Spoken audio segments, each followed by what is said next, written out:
Okay, let's unpack this. Today, we're diving deep into a single, incredibly dense moment in American cultural history.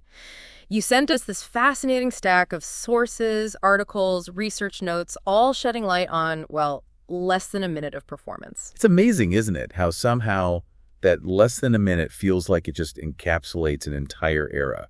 We are, of course, talking about Marilyn Monroe singing "Happy Birthday, Mr. President" to John F. Kennedy, May 19, 1962. Yeah, and it wasn't just a song, was it? It was a spectacle, a real cultural collision, you could say.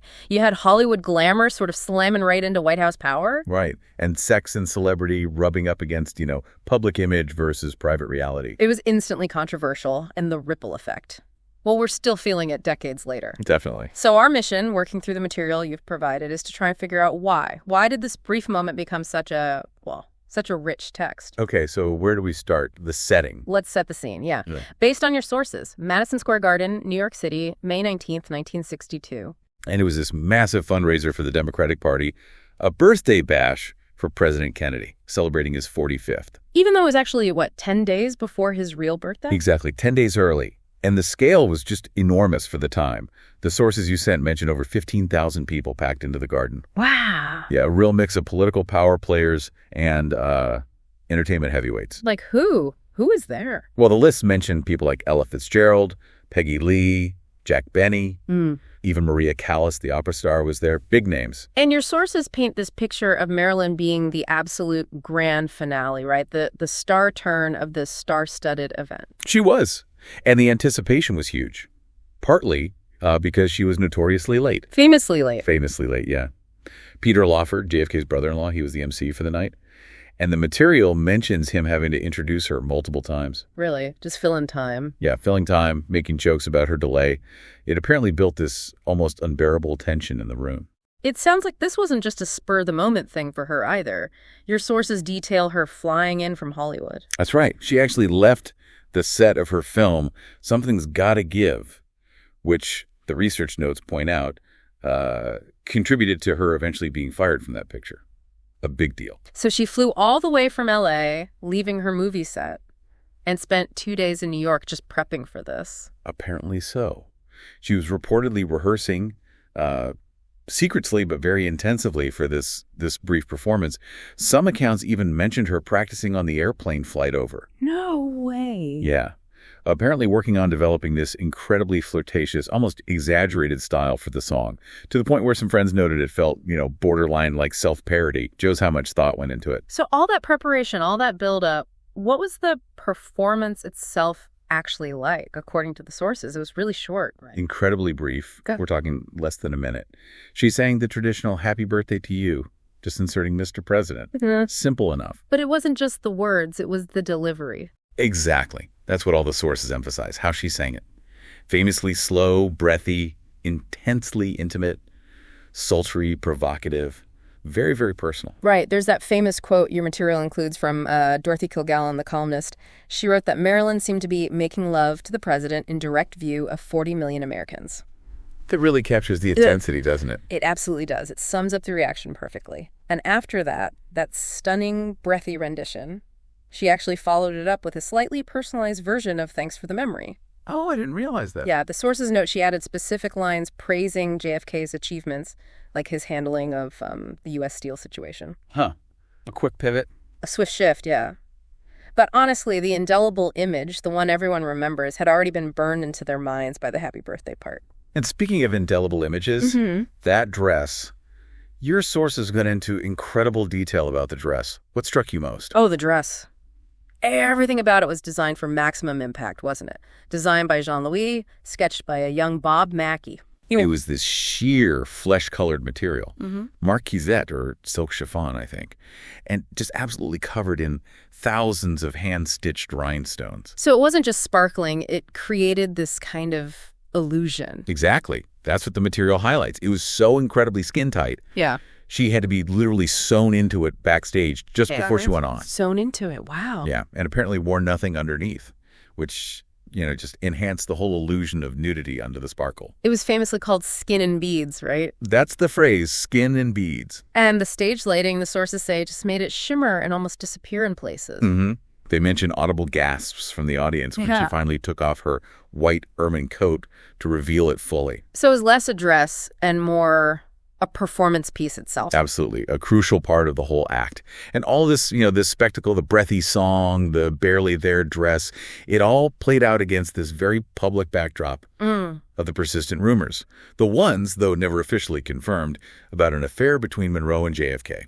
Right. That context is crucial. It is. And the research you sent suggests this performance was widely interpreted right there in the moment as this brazen, almost defiant public confirmation of those rumors. One source you included called it a real-life sex scandal airing in real time. Pretty strong words. A perception that was, according to your sources, hugely amplified by Jackie Kennedy's absence. Her very deliberate absence. Yeah, she wasn't there. She spent the day at a horse show with the kids. What did the material suggest about the impact of her not being present? Well, her absence was widely read by many as a clear statement. It just amplified the perception that Monroe was maybe publicly staking a claim, perhaps even intentionally humiliating the First Lady. Whether that was the intent or not, that was the perception. And Jackie's reaction. The sources mentioned she was reportedly furious about the performance and specifically blamed JFK's brother, Robert Kennedy, for inviting Marilyn in the first place. Interesting. So when JFK finally came to the podium after the song, after the cake, how did he react? Your sources mention his response. He acknowledged it, didn't he? With his characteristic wit, tried to diffuse some of that palpable tension. What did he say? He joked something like, "I can now retire from politics after having had Happy Birthday sung to me in such a sweet, wholesome way." Ah, the irony. Exactly. A clever line, acknowledging the sort of scandalous vibe of what everyone had just seen while trying to lighten the mood. And the media reaction right after, what did the sources say? Oh, it dominated everything. The material confirms coverage was just fixated on her performance and, of course, that dress. It ignited endless gossip, commentary. Understandable. Reporters at the time highlighted the undeniable sexual tension that just filled the room. It completely overshadowed the actual political purpose of the fundraiser. Okay, so let's fast forward. Let's talk about the legacy of this moment. Based on your sources, why does this brief performance still resonate so powerfully today? I mean, over 60 years later. Well, one major factor, which your sources point out, is just the timing. It makes it particularly haunting. This was one of Marilyn Monroe's very last major public appearances before her tragic death less than 3 months later. Right. August 1962. And then President Kennedy himself was assassinated just over a year after this event in November 63. That adds such a layer of profound tragedy and pathos, doesn't it? It really does. It freezes this moment in time almost, the last public stage shared by these global icons. It feels like a symbolic endpoint for a certain cultural era. Someone called it a haunting historical artifact. Tied directly to that whole popular idea of the end of Camelot. Exactly. And the dress itself, which we talked about, it's become this absolute icon of fashion and celebrity history. One of the most famous garments ever. Definitely. The research you sent mentions it selling for, a record-breaking $4.8 million in 2016. Incredible. And it keeps making headlines. Your sources brought up the Kim Kardashian moment in 2022. Ah, yes, wearing the original dress to the Met Gala. Which sparked this massive global debate, didn't it?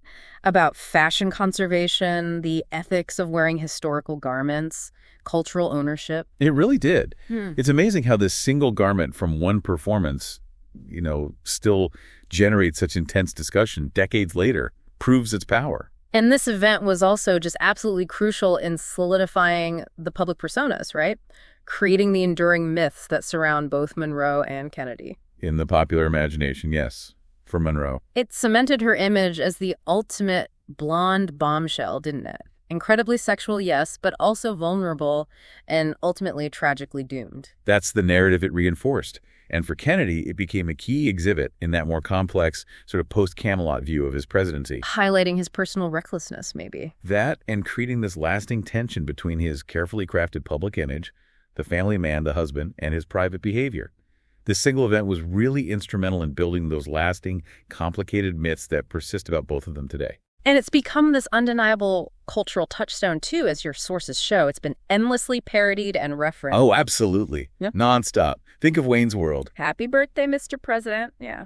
Gossip Girl had a reference. Madonna has channeled the look in her music videos. It's just seeped into the collective cultural memory.